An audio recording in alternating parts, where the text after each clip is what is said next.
Trial allotment നോക്കിയിട്ട് നിങ്ങളുടെ rank കണ്ട് പല ആളുകൾ ഞെട്ടിയിരിക്കുക. എൻ്റെ അമ്മേ, ഇങ്ങനെയാണെങ്കിൽ എനിക്ക് എങ്ങനെയാണ് അലോട്ട്മെന്റ് കിട്ടുക? എൻ്റെ ആ സ്കൂൾ ഇപ്പോൾ എന്തായാലും കിട്ടൂല. എൻ്റെ അമ്മ ഇത്രയും റാങ്കിൽ ഞാൻ എങ്ങനെ രക്ഷപ്പെടും?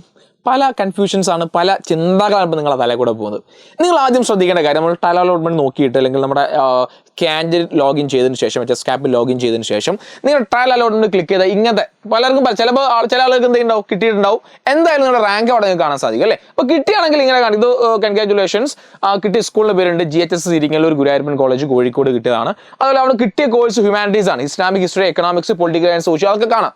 ഓക്കെ, അതുപോലെ തന്നെ നിങ്ങൾക്ക് ഏറ്റവും മുകളിലായിട്ട് എന്ത് കാണാം? നിങ്ങളുടെ റാങ്ക് ഡീറ്റെയിൽ നിർബന്ധമായി നിങ്ങൾ ഇതൊന്ന് നോക്കിയിരിക്കണം. നിങ്ങളുടെ rank details, your rank details ഉള്ളടത്ത് ക്ലിക്ക് ചെയ്ത് കഴിഞ്ഞാൽ നിങ്ങൾ കൊടുത്ത സ്കൂളുകളിലെ നിങ്ങളുടെ റാങ്കും ആ സ്കൂളിൽ ഏറ്റവും അവസാനമായി അലോട്ട്മെന്റ് നൽകിയ റാങ്കും നിങ്ങൾക്ക് അവിടെ കാണാൻ വേണ്ടി സാധിക്കും അല്ലേ? അപ്പൊ ഇവിടെ നോക്കുകയാണെങ്കിൽ ഒരുപാട് സ്കൂൾ നിങ്ങൾ ശ്രദ്ധിച്ച് നോക്കിയാൽ അവിടെ കാണാൻ വേണ്ടി സാധിക്കും. ഇവിടെ റാങ്ക്, ഇവിടെ കുട്ടിയുടെ റാങ്ക് ഇവിടെ കാണുന്നുണ്ട്. അതുപോലെ തന്നെ ലാസ്റ്റ് റാങ്ക് ആ സ്കൂളിൽ ഈ സബ്ജക്റ്റിന് അവിടെ ഏത് റാങ്കാണ് ഏറ്റവും അവസാനമായി എടുത്തത്. ഇപ്പൊ ഫസ്റ്റ് നോക്കി നിങ്ങൾ ഇവിടെ കുട്ടിയുടെ റാങ്ക് കാണിക്കുന്ന 852 റാങ്കാണ്. പക്ഷെ ലാസ്റ്റ് റാങ്ക് എത്ര? 428. 400 ആളുകൾ. ആകെ ഒരു സ്കൂൾ എത്ര സീറ്റാണ് ഉണ്ടാവുക? 60 സീറ്റാണ് ഉണ്ടാവുക. അപ്പൊ എന്തായാലും ഈ സ്കൂൾ എനിക്ക് കിട്ടില്ല, ഉറപ്പിച്ചു കഴിഞ്ഞു. പക്ഷെ നിങ്ങളോട് ശ്രദ്ധിക്കേണ്ട കാര്യം, ഇത് നമ്മുടെ ജില്ല, ഇതിപ്പോ കോഴിക്കോട് ജില്ലയാണെങ്കിലോ, കോഴിക്കോട് ജില്ലയിലെ മുഴുവൻ ഈ സ്കൂളിലേക്ക് അപേക്ഷ മുഴുവൻ വിദ്യാർത്ഥികളുടെയും റാങ്ക് വെച്ചിട്ടാണ് എന്ത് ചെയ്യുന്നത്? ഈ ഒരു റാങ്ക് ഇവിടെ ഇട്ടിട്ടുള്ളത്. ഓക്കെ, അപ്പോൾ ഫസ്റ്റ് അലോട്ട്മെന്റ് കഴിയുമ്പോൾ അല്ലെങ്കിൽ ഈ പറയപ്പെടുന്ന ഫസ്റ്റ് അലോട്ട്മെന്റ് കഴിഞ്ഞ് അഡ്മിഷനൊക്കെ എടുത്ത് കഴിയുമ്പോഴത്തേനും എന്ത് ചെയ്യും? ഈ റാങ്കുകളൊക്കെ പല രീതിയിലേക്ക് ചെതറും. അതായത് ഇപ്പോൾ ഈ സ്കൂളിൽ ഇതൊക്കെ ഈ കണ്ടല്ലോ, എല്ലാ സ്കൂളിലും ചിലപ്പോൾ ഒരു കുട്ടി കൊടുത്തിട്ടുണ്ടാവും. അപ്പോൾ എല്ലാ സ്കൂളിലെയും ആ കുട്ടിയുടെ റാങ്ക് കാണിക്കും, അത് വലിയൊരു സംഖ്യയായി കാണിക്കും. പക്ഷേ ഫസ്റ്റ് അലോട്ട്മെന്റ് കഴിഞ്ഞിട്ട് അല്ലെങ്കിൽ ഫസ്റ്റ് അലോട്ട്മെന്റ് കഴിഞ്ഞ് ഒരു കുട്ടി അഡ്മിഷൻ എടുത്ത് കഴിഞ്ഞാൽ ഈ പറഞ്ഞ എല്ലാ സ്കൂളിലും ആ കുട്ടിക്ക് റാങ്ക് ഉണ്ടായിരിക്കും ഇല്ലേ? അത് ശരിയല്ലേ? അപ്പോൾ ആ സ്കൂളിൽ കുട്ടി അലോട്ട്മെന്റ് അല്ലെങ്കിൽ പെർമനന്റ് ആയിട്ട് ചേർന്ന് കഴിഞ്ഞാലോ ആ കുട്ടിയുടെ റാങ്ക് ഇവിടെ നിന്നൊക്കെ പോകുമല്ലോ. അപ്പോൾ വലിയൊരു നമ്പർ ചേഞ്ച് എന്ത് ചെയ്യും? ഈ ഓരോ സ്കൂളിലേക്കും വരും. കാരണം എല്ലാവരും എല്ലാ സ്കൂളിലും അപ്ലൈ ചെയ്യുന്നത്. ഓക്കെ, അപ്പം അതുകൊണ്ടുള്ള ഒരു പ്രശ്നമാണ് അല്ലെങ്കിൽ അതുകൊണ്ടുള്ള ഒരു കാര്യമാണ് ഈ ഒരു മാസ് നമ്പർ കാണിക്കുന്നത്.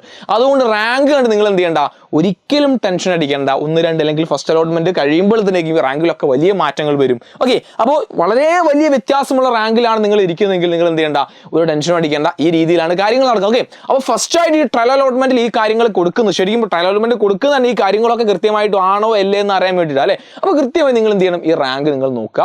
ഓരോ സ്കൂളിലെ റാങ്ക് കാണും, നിങ്ങൾക്ക് തന്നെ മനസ്സിലാവും അല്ലേ? ഇത് എനിക്ക് ഈ സ്കൂളിൽ കിട്ടാൻ സാധ്യതയുണ്ടോ, അല്ലെങ്കിൽ എനിക്ക് ആ സ്കൂളാണ് കിട്ടുക അല്ലേ? അപ്പോൾ ഇവിടെ നോക്കി നിങ്ങൾ ഈ കുട്ടി ഇവിടെ 700, അതൊക്കെ വലിയ റാങ്ക് വ്യത്യാസമില്ല. അത് ഇവിടെ നോക്കി നിങ്ങൾ ഈ സ്കൂളിന്റെ പേര് ഏതാടാ? GHSS Puthuppadi school. ആ കുട്ടിയുടെ റാങ്ക് വരുന്നത് കുട്ടിയുടെ റാങ്ക് 158 ആണ്. എന്നാലോ ലാസ്റ്റ് അവിടെ സെലക്ട് ചെയ്ത റാങ്ക് എത്ര? അത് 131. നോക്ക് നിങ്ങൾ, ഈ സ്കൂളിൽ ആ കുട്ടി കിട്ടാൻ സാധ്യത വളരെ അധികം. അപ്പോൾ വേണമെങ്കിൽ എന്ത് ചെയ്യാം, ഈ സ്കൂളിന്റെ നമ്പർ എന്ത് ചെയ്യാം, നേരെ നമ്പർ 1 ഓപ്ഷനിലേക്ക് കൊടുക്കാം. ആ കുട്ടിക്ക് ഇഷ്ടമുണ്ടെങ്കിൽ അങ്ങനെ കൊടുത്തു കഴിഞ്ഞാൽ അപ്പോൾ ഫസ്റ്റ് അലോട്ട്മെന്റ് തന്നെ ചെയ്യും. ആ പ്രയോറിറ്റി ലിസ്റ്റ് മാറുമ്പോൾ ചിലപ്പോൾ അവിടെ കിട്ടാനുള്ള സാധ്യത എന്ത് ചെയ്യുന്നുണ്ട്, കൂടുതൽ അല്ലേ? അപ്പോൾ ഈ രീതിയിലാണ് എന്ത് ചെയ്യുന്നത്, നമ്മുടെ ഈ റാങ്ക് നമ്മൾ പരിശോധിക്കുന്നത്. റെഡി? അപ്പോൾ ഈ രീതിയിൽ നിങ്ങൾ ശ്രദ്ധിക്കുക. വളരെ ഈ അലോട്ട്മെന്റ് പ്രോസസ് എന്ന് പറഞ്ഞാൽ നിങ്ങൾ ട്രയൽ അലോട്ട്മെന്റ് വരുമ്പോഴത്തേക്ക് റാങ്ക് കണ്ട് നിങ്ങൾ വെറുതെ ടെൻഷൻ അടിക്കരുത്. നിങ്ങളൊന്ന് കുറച്ച് ക്ഷമയോടുകൂടി കാത്തിരിക്കണം. നല്ല ഫുൾ മാർക്കുള്ള കുട്ടികളെ, ഫുൾ A+ ഉള്ള കുട്ടികളാണെങ്കിൽ അവർക്ക് വലിയ ടെൻഷൻ ഒന്നും വേണ്ട, വേഗം പോകും. കുറച്ച് A+ കുറവുള്ള അല്ലെങ്കിൽ കുറച്ച് ഒരു മീഡിയം ലെവലിൽ നിൽക്കുന്ന കുട്ടികളാണെങ്കിൽ അവരാണ് പെട്ടെന്ന് ആകെ ടെൻഷൻ ആവുക, എനിക്കിത് കിട്ടോ ഇല്ലേ എന്നുള്ളത് അല്ലേ? അതുകൊണ്ട് നിങ്ങൾ ടെൻഷൻ അടിക്കാനേ പാടില്ല. ഞാൻ ഈ അലോട്ട്മെന്റിനെ പറ്റിയുള്ള വീഡിയോസ് ഒക്കെ തുടക്കത്തിലെ ഞാൻ നിങ്ങളോട് പറഞ്ഞിരിക്കുകയാണ്, സമയമെടുക്കും, ക്ഷമ വേണം. അത് നിങ്ങൾ ക്ഷമയോടുകൂടി കാത്തിരിക്കുക. എന്തായാലും അഡ്മിഷനൊക്കെ നിങ്ങൾക്ക് കിട്ടും. അപ്പോൾ നിങ്ങൾ ഫസ്റ്റ് അലോട്ട്മെന്റ്, സെക്കൻഡ് അലോട്ട്മെന്റ്, ആ അലോട്ട്മെന്റുകളൊക്കെ വിളിക്കുന്നവരെ നിങ്ങൾ ക്ഷമയോടുകൂടി കാത്തിരിക്കുക. അതിനിടയിൽ എന്തെങ്കിലുമൊക്കെ കാട്ടിക്കൂട്ടി നിങ്ങളുടെ അറേഞ്ച്മെന്റ് ഒന്നും നിങ്ങൾ തെറ്റിക്കാൻ വേണ്ടി പാടില്ല. ക്ഷമയോട് നിങ്ങൾ അപ്പോൾ റാങ്ക് കണ്ട് നിങ്ങൾ എന്ത് ചെയ്യണ്ട, ആരും ഞെട്ടണ്ട. അപ്പോൾ റാങ്കിന്റെ ഒരു സ്ഥിതിവിശേഷം എന്ന് പറഞ്ഞാൽ ഇങ്ങനെയാണ്. അപ്പോൾ ആ ഒരു രീതിയിൽ നിങ്ങൾ എന്ത് ചെയ്യുക, ഈ റാങ്കിൽ നിങ്ങൾ കാണും. ഓക്കെ, അപ്പോൾ അടുത്തൊരു അപ്ഡേറ്റ് കാണാം. അതുവരെ താങ്ക് യു, ബൈ. അതുപോലെ നിങ്ങളുടെ സംശയങ്ങൾ എന്തെങ്കിലും ഇതുമായി ബന്ധപ്പെട്ട് നിങ്ങൾ താഴെ എന്ത് ചെയ്യണം, നിങ്ങൾ കമന്റ് ചെയ്യാൻ, നിങ്ങളുടെ ഫ്രണ്ട്സിനൊന്ന് വേഗം ഒന്ന് ഷെയർ ചെയ്ത് കൊടുക്കുക. എപ്പോഴും ഈ ഒരു സാധനം എനിക്ക് മറന്നു, നിങ്ങൾ ഷെയർ ചെയ്ത് കൊടുക്കാൻ വേണ്ടി പറയാം. ഓക്കെ, അപ്പോൾ ഷെയർ ചെയ്ത് കൊടുക്കുക. അപ്പോൾ അടുത്തൊരു വീഡിയോ കാണാം. അതുവരെ താങ്ക് യു, ബൈ.